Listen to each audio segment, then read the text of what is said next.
Hi everyone, my name is Brittany. I'm with Capella Industry Insights podcast and my co-host Kyle May here, and we have a very, very special guest, Martin Caliz with Brookfield Properties, and we're going to be discussing a handful of things today. But before we get into that, would you mind just sharing with everybody, what you do, what your background is, and how long you've been doing it? For sure, yeah, absolutely. My name is Martin Caliz. I am the National Director of Maintenance and Engineering at Brookfield Properties.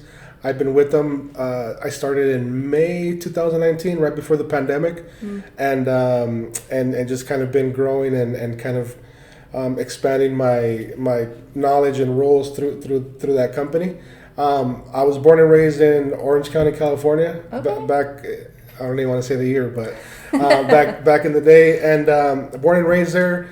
Moved to Colorado in 2012. And I've been in Colorado since 2012. My experience in the industry has been right around when I left the Marine Corps in 2000. I started working in construction, doing tenant improvements, things like that. Kind of evolved into an electrician role. From electrician role, I ended up getting a job in property management, single family homes. I did that for a couple of years, and then eventually kind of fell into property management, multifamily, which, for the past, I would say, I got out in 96 to 2000. So I would say for the past, 23 years, I've been doing multifamily in one facet or another, from stuff like just on-site maintenance, on-site, unit renovations, and then now what my role is more CapEx management, acquisitions, dispositions, and then kind of overall general processes and things that go on the properties as well. Okay. Yeah. Well, just to backtrack, first and foremost, thank you for your service. Yeah, thank you. My dad is in the Navy, and so I definitely appreciate our vets. Yeah. Okay, that's great. Cool. Well, I'd probably just jump into asking you a first question, then we just kind of see how things go from there. But what does your day-to-day routine look like on for a national director of maintenance? Yeah, for sure. I think I've been really blessed and lucky that I work with the company and my boss, which is, he's my boss, but I consider him more of a partner at work because we do collaborate on a lot of things.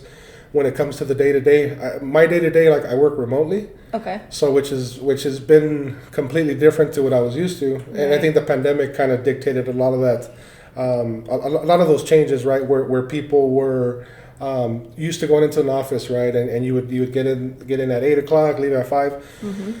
Now it's a lot different to where I think people figured out how to work, remotely, whether it was from home or from an office.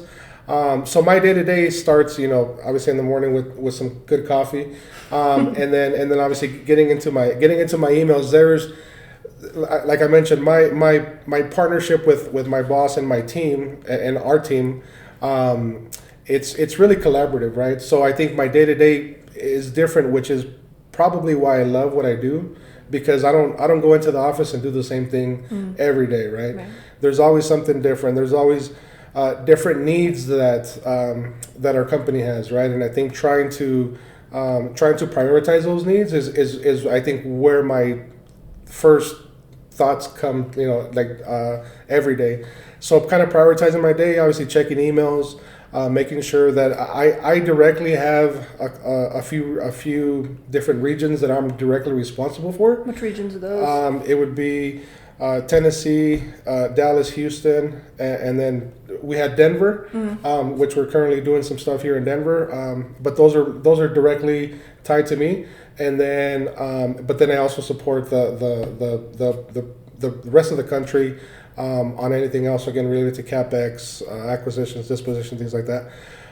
So my day-to-day starts with emails and just kind of just try to prioritize what that day is going to look like. Eventually, again, right now, I think we're getting into a lot of calls during the day with different properties, different things. It's hard for me to try to narrow this down to just one area, but I literally again, because I do partner with my boss so well, is that there's things that he might need right that day that I need to kind of pivot to, right, or things that I need that I need to concentrate on. So I mean it's basically, you know, everything's related to the day-to-day operations of maintenance and engineering, which I think for me it's like that's basically our goal, right? Is to make sure that we can provide our customers, you know, like a beautiful place to live, a comfortable place to live. So from a maintenance perspective, like how do we accomplish that? So I know that's kind of vague and it's kind of, you know, but again, there's so many things that I touch that it kind of, you know, but my overall goal is just to make sure that we're supporting the maintenance and engineering teams. No, it seems like you definitely have a lot of things you're doing a lot. Do you prefer like working from home, or do you prefer being in an office environment? Like the other day when it was snowing, I prefer working from home. Get all comfy. But when I like the office atmosphere. I like the I'd say brotherhood, but the I don't know, just the interaction with people, you know. Interaction over the, you know, like Teams and Skype and things like that is great. But and it's a lot more cost efficient, right? When it comes to people living in different regions. Right. But I do like the human side of it. Yeah, the connection as well. Because you worked from home for a while too, right? Yeah, I was from home almost 3 years. Yeah. And I was chomping at the bit to get back in an office. So being here is like way different because I mean I'm in the office every single day, but you definitely get to establish those relationships and get kind of those deeper relationships and can see what everyone's doing and kind of, I think, being in a marketing director role, like guide people into the right direction a little more. Right. But yeah, I mean, there are definitely aspects of working from home that I miss, like walking the dogs in the daylight is one of them. I think my biggest one is when I would work, you know, in an office environment. Like I'm a foodie. Like I like to find. I like to eat. Snacks. Yeah. And when you're at home, it's like you're stuck. Like right now, it's just good, right? Like you're saving some money, you're eating a little bit healthier, but it's kind of the same thing, like eggs and bacon or. See, I would thought it'd be the opposite. I've always worked in an office and I have all these snacks, but I feel like if I was at home, I'd be eating a lot more because I'd be in the kitchen, like cooking while I'm on a call. I don't know. No, it's the opposite. Yeah. Like when you're at the office, like think of like Mark the other day. He brought in that cheesecake, so now there's cheesecake in the office. That's true. Like people will go out and get food and ask if you want something, and it's like, oh well, how do I turn down Chick-fil-A? So now you're eating Chick-fil-A. It's not like when I was working from home, I would skip lunch most of the time. Yeah. But I do that too, but yeah. Okay, I guess I haven't been in that side of the thing. It's like it's you kind of get spoiled, right? Like when you're at home, you're like you want to eat out, and then when you're out, you want to eat at home. So it's you know. That makes sense. Yeah. Okay, back on track. That's cool though. Okay, so when it comes to like, what is your main goal for the properties as far as like you overseeing them in your position? My main goal, and again, I think what we try to do every day is how can we make an impact on the resident, right? Sure. How can we make their living experience like different than anybody else? And I think it starts with our teams, right? That our teams are happy, that they're supported, that we give them the tools that they need to be able to work and to be efficient. Because I think that the customer, especially I think on the maintenance side, the resident, like they interact with the maintenance teams every day. They see them every day. You know, it's different than my position. Like I see residents when I'm on property, but not as much. You have residents that are calling out, you know, your maintenance teams by their first names. Right. You know, it's like they're part of that community. You know, so I think my biggest goal is to see how can I make our property teams successful by providing tools, by providing support, by providing, you know, we were having a conversation the other day kind of internally and kind of thinking through, well, how can we make our teams as efficient as possible so that they have time to make sure that they serve the customer as best they can, right? So that they're not on the computer struggling to complete work orders. So we're really trying to find policies or processes that can help with that, right? Like Yeah. closing out work orders on your Yep. mobile phone, right? To where they don't have to sit in the office for an hour every day, and which typically back when I was on site, like we would start the day, kind of an hour in the morning, opening and printing out work orders. You spend another hour at the end of the day closing them out and putting your It's a notes. whole process. To where now it's like you pop it up on your phone, you see what the resident needs, Yeah. you close it out, Yeah. and from there it triggers like communication to the resident. Hey, your work order's been closed, and I think that side of it, the resident feels like they're being more attentive to, Yep. and I think it provides better customer service because at the end of the day, that's where our check comes from, basically, right? Yeah. Because if we didn't have residents, then where would we be at, And these are their homes. I mean, this is like, it's like a business, but it's also, these are people's homes. They want to feel comfortable. They want to feel like their needs are being met, For sure. that they've got a good team around them. They can count on them. Right. So yeah. Yeah, See that. for sure. Yeah. Is that kind of the same on your side? Like kind of, well, because you guys are from a contractor's role. Like how do you feel that impacts the properties and the residents? I think a challenge for us is a lot of times we're working with property owners to renovate a unit. Mm-hmm. So a lot of times we'll be renovating like low rent properties into nicer properties. And so a lot of times we get some negative feedback because sometimes we're pricing out people in the area. And so that can be a challenge, especially when we're out like looking at units. And if it's an occupied unit that we're looking at, we get some negative feedback from those people who have told us, I mean, we've heard in the past, don't renovate this. Like, I'm not going to be able to afford what you're doing. Right. But we really live by the motto of improving assets, enhancing lives. And while we may be pricing some people out of units, for the new people that are moving in, they're getting exceptional quality and much nicer place to live. And so it's definitely a balance of like keeping in mind the people who are currently living there as well as the people that are going to live there. Right. And right now we're trying to kind of give back in other ways. We're starting to look into developing affordable housing in some other areas so that we're not only helping these Class A and B properties, but we're also creating affordable housing. So we want to help the community of Colorado and wherever we're operating as a whole, as opposed to just kind of focusing on one class of property. Because you guys do work throughout the country, or is it just Colorado? Yeah, we're all over. We're in Colorado, Texas, Arizona, a lot in Florida. We just Washington, got our we're going to license Oregon in tomorrow. Washington, Yeah. So we're all over. We definitely have deep roots in Colorado and Arizona, I would say, but We tend to go where our client needs us, where there's a need, and where we know we can bring the most impact with our specialty. But and that's the other thing too, is like he was saying, bounce off that as far as like our systems of like our main goal or like our objective, making sure that things happen, they flow the right way, right? Is like making sure mobilization is properly set up, making sure that we're keeping in mind the residents, because we're not going to renovate 200 units at once, right? We might do a pocket at a time or something. So we're making sure that we're mobilized the right way, making sure that our dumpsters, everything's set up right, we're cleaning up after ourselves.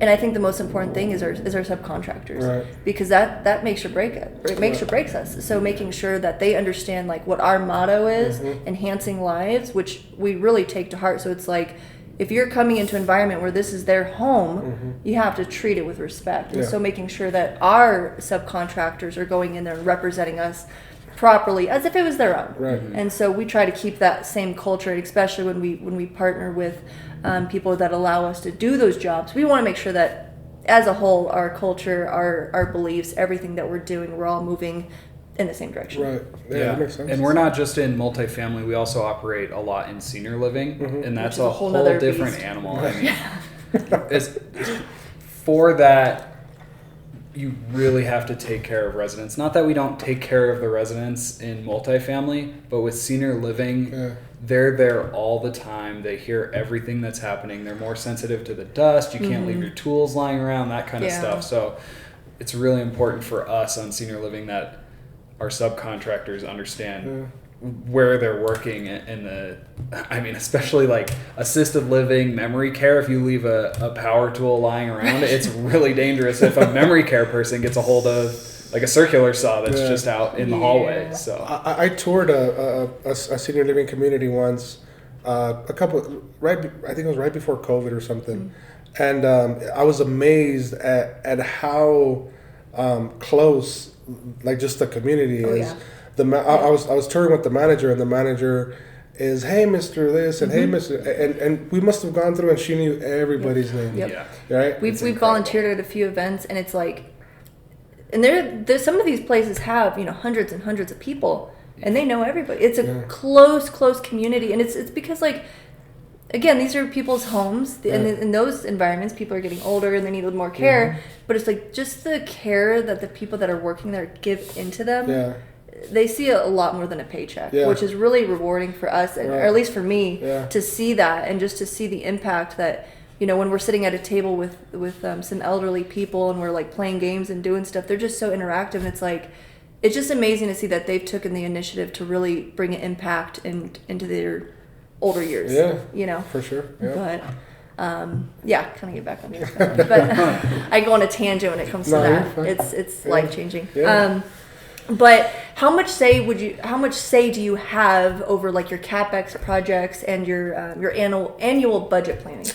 I wouldn't say so. Again, it's everything's real collaborative, right? Sure. Like we, you know, I think we respect a lot of the information and the feedback that we get from the properties, right? Because they're touching the sites every day, right? Yep. That we have a business plan for the property, right? Like when we purchase a property or when we have a property, there's a certain amount of money that we told our investors or our owners that we're going to invest, right? Yeah. So we have to try to honor that as best we can.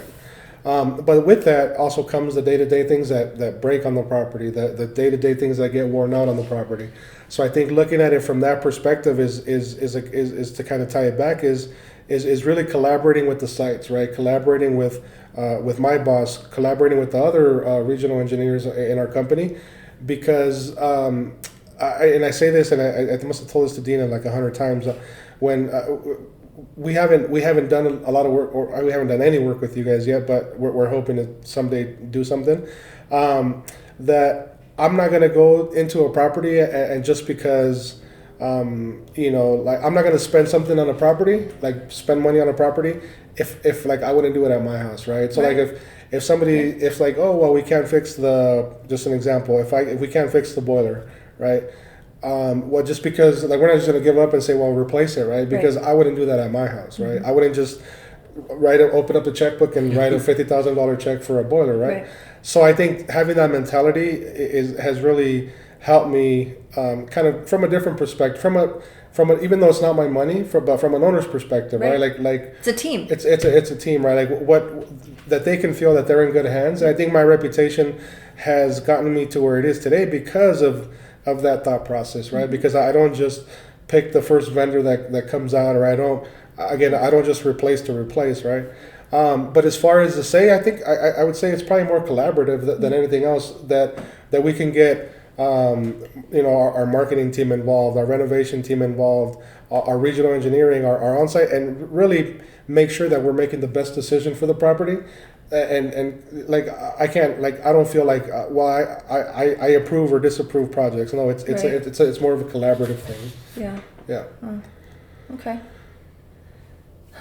That's interesting. I don't have too much to say on that. I mean, I feel like it just says a lot about your guys' company. Yeah. That you're literally treating it as if it's yours, and I think that makes a big difference in a company, whether you're going to make it or break it long term. Yeah. Because if you stay, I guess not stay in your lane, but you just kind of have your blinders on. It's like me and no more, right? Then it's like, how far can you really get? Right. Well, you can make it easy. I think taking the easy route would be to get the first contractor that comes in and gives you whatever price, right? Like that's the easy way. The right way, I think, would try to figure out like what can you do to fix the situation, right? And if you can't, then be able to feel comfortable and provide information and say, look, I've done X, Y, and Z, and I couldn't. if I end up spending more money, it's probably going to be as much or more than just replacing it, right? Right. But again, making that concerted effort to try to do the best thing for the property, because sometimes the best thing isn't getting a new toy or a new system. Yeah. And sometimes that investment, I think, obviously affects the bottom line, right? Like you if you're spending money, then then sometimes your return's not going to be what you wanted at the end of the year. Yep. But again, it's making those decisions as a team, and making sure that we all have that mindset. Like, hey, like this is we don't own this, right? Mm-hmm. Like it doesn't say Martin on the side of the building, but I think of it that way because it makes my decision making that much more easier. That's kind of how we are in our company. I mean, it's like we have all these different divisions in our company, but we collaborate as one. We always see it as like a wheel. Like you're all connected on this wheel, and if one is out, then it's like it doesn't run properly. Mm-hmm. So it's like that's kind of how we see it too, and I feel that makes it efficient. So. Yeah, for sure. But So let's talk about when you are ready to do a big project. I know you said you try to keep it in-house as much as possible until you do need a general contractor. Yep. So what are the projects where you are looking for a general contractor as opposed to you guys just handling it internally? Well, I think that the complexity of the project kind of dictates some of that sometimes, right? I mean, I can think of a project that we were doing here at some of the properties in Denver where we had leaks and from the balconies that were existing on the property. The property was older, but not old to where we should be expecting that soon. So kind of, we looked at the overall scope and said, okay, what is it going to take to find what the issue is, right? Yep. And then from there, from when you find the issue, then that kind of takes you into a different path. But initially, okay, so we had to do some investigation work, right, to see where's the water coming from. Can we find it ourselves, or do we need to bring in somebody more specialized in leak detection, right? So once we figured out that, we ended up kind of noting where the issues were coming from, and then once we started opening up drywall and opening up balconies, we started to see that there was possibly more structural issues, right? Well, when you're dealing with structural issues, like you want to, you don't want to compromise the integrity of the building, right? Like you don't want to just cut a 2x4 or cut a piece of wood and now the building, like you've taken structure off of a load-bearing wall or something, right? So to me, it's more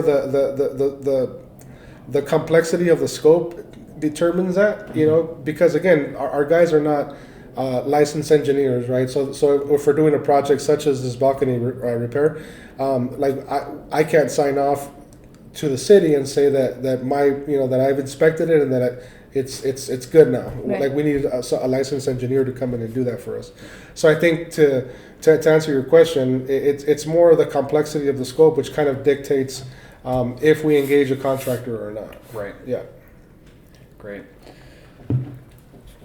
So, how does having a relationship with a GC, help you get the job done? When you do feel, once you kind of analyze, you're like, all right, we need to bring a GC in. Yeah. I think for me that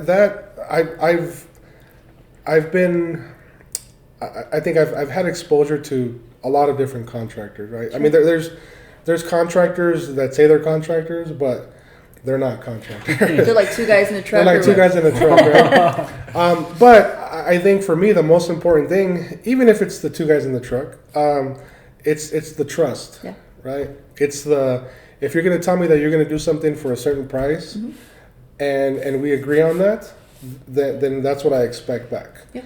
I don't expect anything more or anything less. I just want you to do that because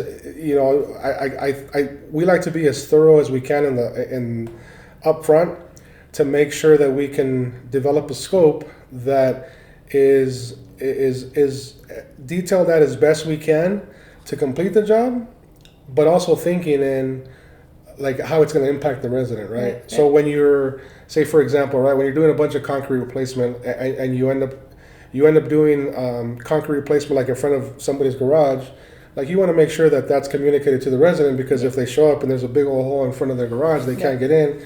There's 6 inches of snow outside, or something, or it's raining or whatever.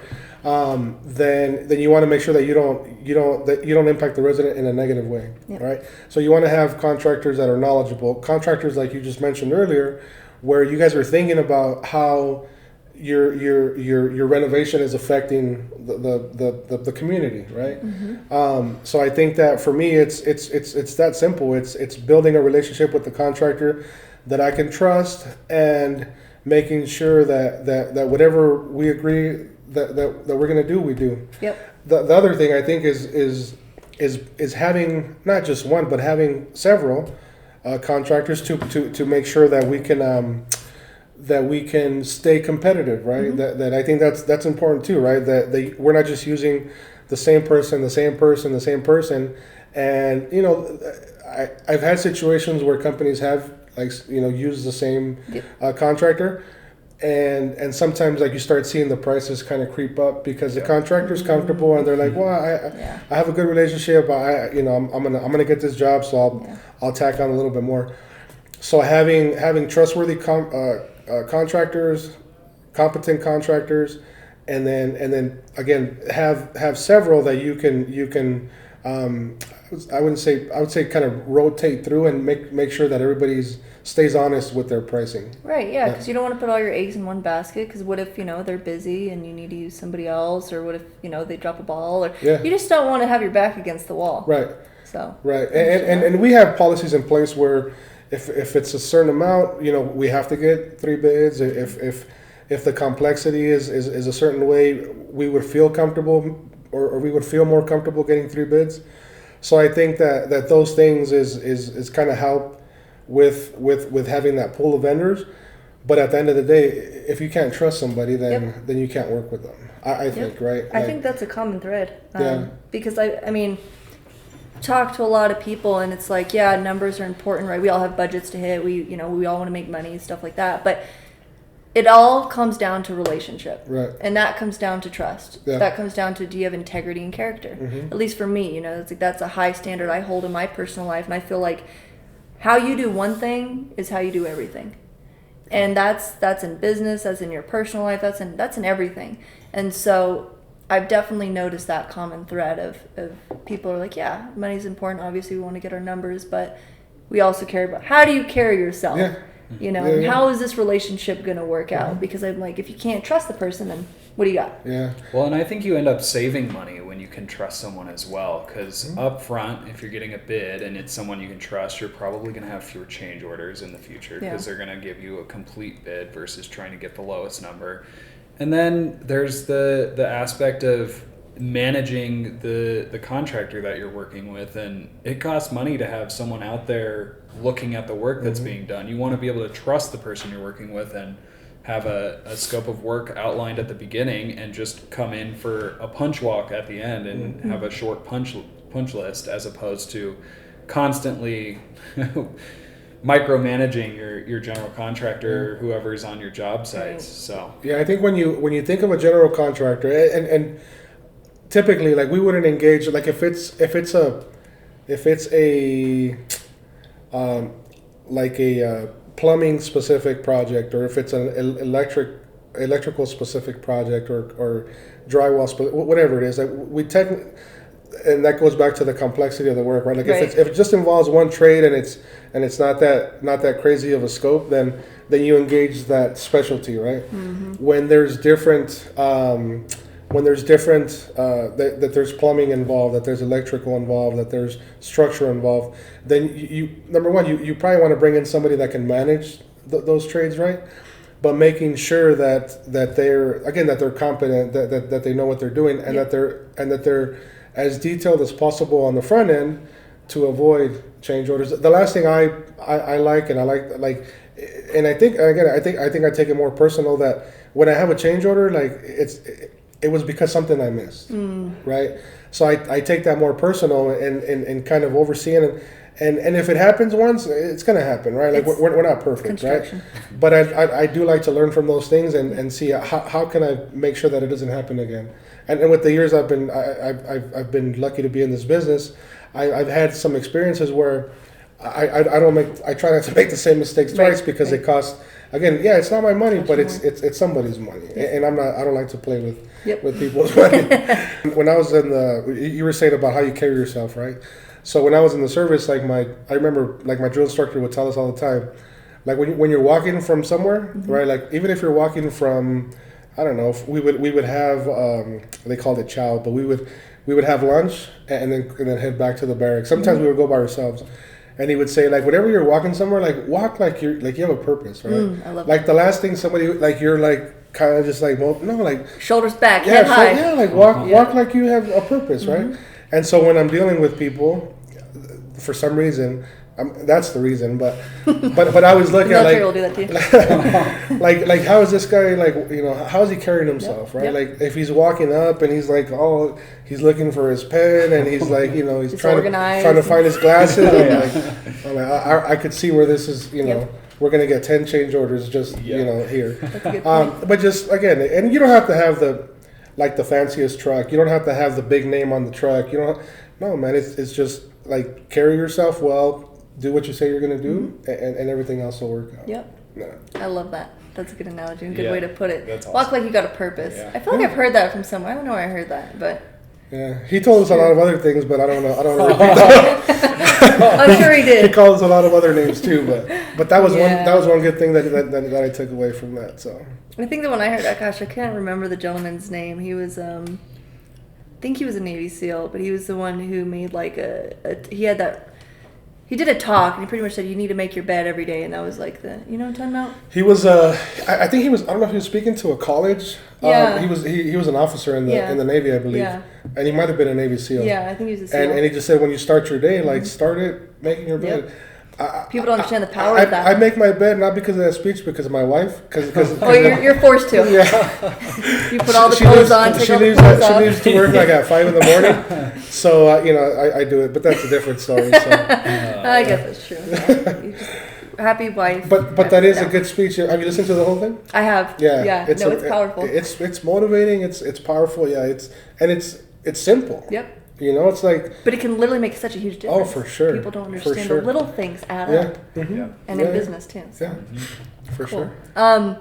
Do you have any other questions? Because I had a couple fun questions to ask. But I don't think so. I think you should introduce our new kind of end of podcast segment that we're starting here and the questions. Yeah, so, as you know, obviously, we're all business. We want to get down to business. But we also have to have a little bit of fun and kind of dig into some other things. Mm-hmm. So one that's business related, I have to ask, what is your favorite power tool to use?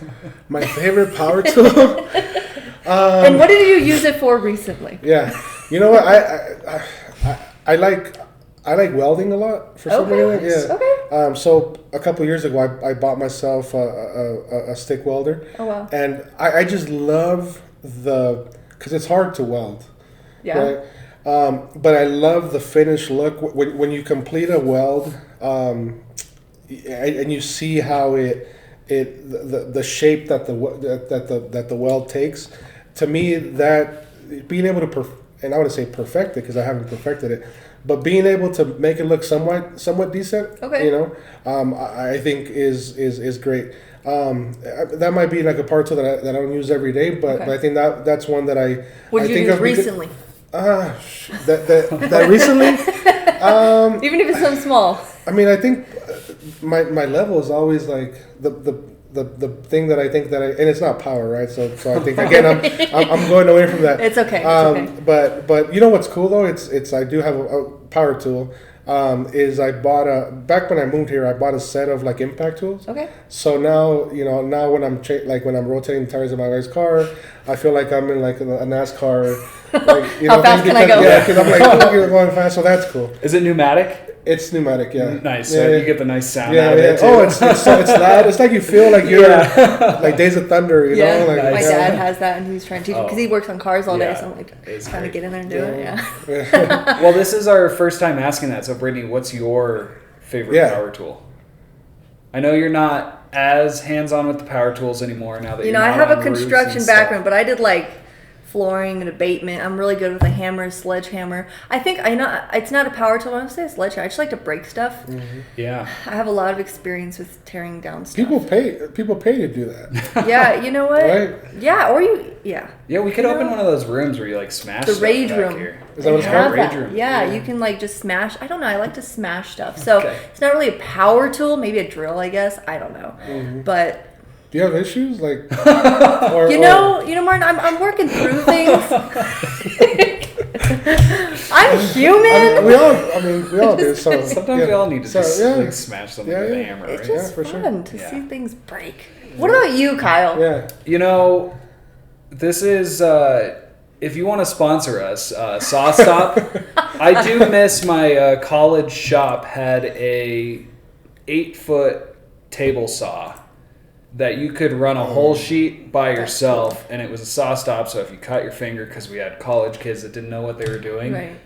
I miss that because now I'm using just a little DeWalt portable table saw, and you have to set up sawhorses or get your wife to help, which she hates, but She doesn't. yeah, I miss that big old saw stop table saw. So Okay. Yeah, and that's crazy how it does. Like it senses. oh yeah, they're expensive when you do trigger them if you don't have the replacement plan, but there were at least 2 times in college that kids saved a finger from the saw stop. So From trying to be funny, or like they just not knowing how to use a table saw properly. Oh, okay. So Gotcha. yeah. That's gross. Yeah, I mean they just leave That's like a little, good like, one though. paper That's cut. when I would cut like a sheet of plywood. I would put a level on it and kind of lean my skill saw on it and just rip it. But that's so much convenient. Like, and it's cool. nice. Yeah. But you can't put one of those like in the back of your car and just take it Oh over. no! Yeah, I keep my my portable is in the back of my truck regularly. I really like wet saws, like for tile. I did a Wet saws, lot of tile work. So. That's kind of like when you do something and it makes you feel good. Like I like how the water runs and then how it's clean cutting it is. Yeah. Oh, it's beautiful. It's kind of soothing. Yeah. It is soothing. Okay. Okay, now we're going to completely get off the topic of construction tools. We're going to talk sports. Okay. All right. So share a favorite sporting memory that you have, or just like a moment in history with sports. Yeah. Man, I'm a huge football fan. I'm a huge Raider fan. Raider fan? Yeah. Okay. We won't pick Careful. on you. No, it's fine. Yeah, you gotta be careful because we've got some Broncos fans and a Chiefs fan here as well, which is gross. But. Yeah. Especially after this past weekend. I'm a huge Laker fan. Okay. So I was born and raised in Orange County, so Southern California. I'm a huge Laker fan. I'm a huge Dodger fan, and I think subconsciously I'm a bigger baseball fan than I am anything else. Really? Yeah. Okay. I like going out to the park and watching. I mean, the Dodgers when they come here and win all the time. But when you asked me that, the first thing that came to my mind was, I must have been. I know I'm not. I wasn't. I must have been. I was about 10 years old. It was like 1988, and I don't know if do you guys like baseball? Yeah. There was during the World Series during that time, the Dodgers were in the World Series and they were playing the A's, and Kirk Gibson hit a home run. He hadn't played because his ankle or his knee was hurt. Came up to the plate, and he ended up helping them win that game. He was literally like on one leg, like just swinging the bat. Wow. And he ended up hitting a home run. Like everybody went crazy. I was watching it on TV. And as a little kid though, it made a where I can still see that play for some reason, and I don't know why, but when you asked me that was the first thing that came to my mind was that play. So it's crazy how some things from like years ago can just it's like so vivid as if it happened yesterday. Yeah. It makes that much of an impact. Yeah, That's crazy. Yeah, for sure. You? I'm the type of person where I not a huge sports person. Were you born and raised here? I was, but I like UFC. Okay. Okay, I think there's a common thread here. I like to break stuff. I like to fight. Whatever. Okay, I like UFC. I wouldn't say I have a specific moment that I like, but I would say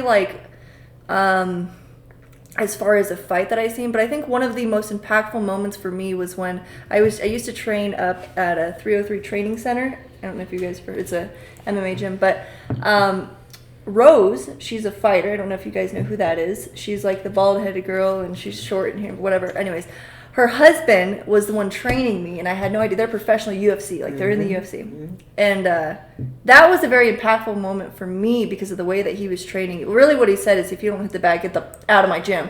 It was crazy. But I'm like, just the intensity of it, but just the collaboration, how close people were in the gym, and just to see these people that were like professional fighters, and like I had the opportunity to, I guess, get the thought process of how they train, of how they think, of how they fight.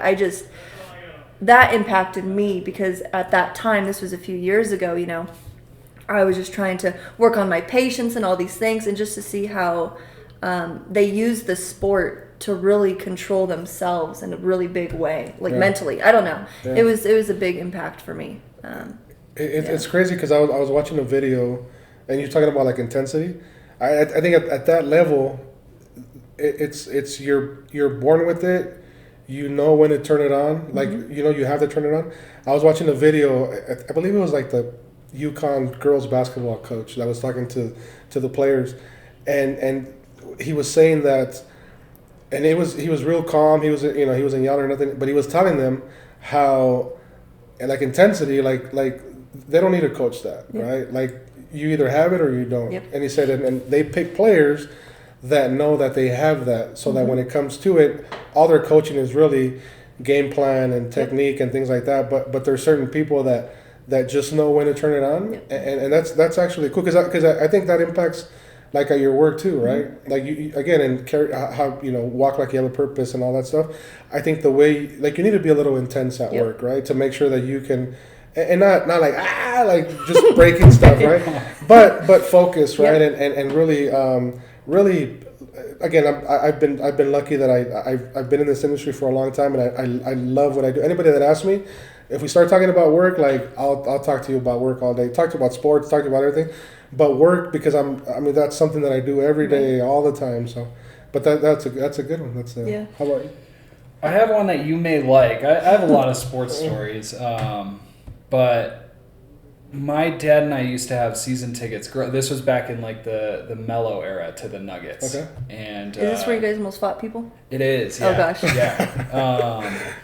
And so, as I'm sure you know, the Nuggets and the Lakers used to get matched up in the playoffs quite a bit. So we had season tickets, and we were close with everyone in our section. Well, the people that sat behind us decided to sell their tickets to some Lakers fans. Okay.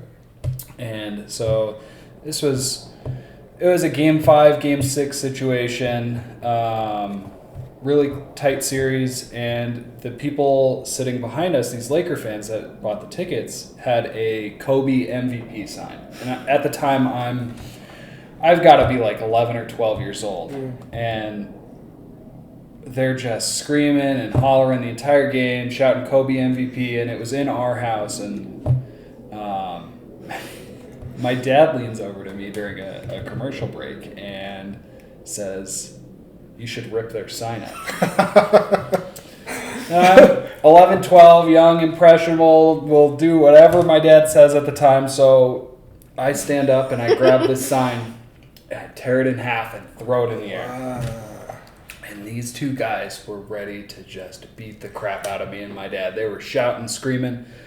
Well, Argus security sees that happening, and they come down and escort the two Lakers fans out. And the entire section was just going nuts, cheering for us, giving me high fives, all that. Of course, the Nuggets lost to the Lakers because that's what happened back in the day. But yeah, that's my Lakers. Impressionable. That's I always remember that when my dad almost got me jumped. Beat up by some Lakers fans. You probably feel horrible about that today, though. Yeah, I don't feel great. It's kind of a ridiculous thing to do. I was like, come on, Dad. Yeah. Why would you make me do that? Yeah, that's fine. But cool. So. Well, we really appreciate you coming on set, coming out here and just sharing just pieces of wisdom, thought process. I know this is going to help somebody that just, maybe is trying to figure out their processes, trying to figure out what they want to do, whatever the case may be. We appreciate you coming on here and just chopping it up with us for a little bit. Thank you. Yeah, appreciate it. Thank you. Yeah. Thank you.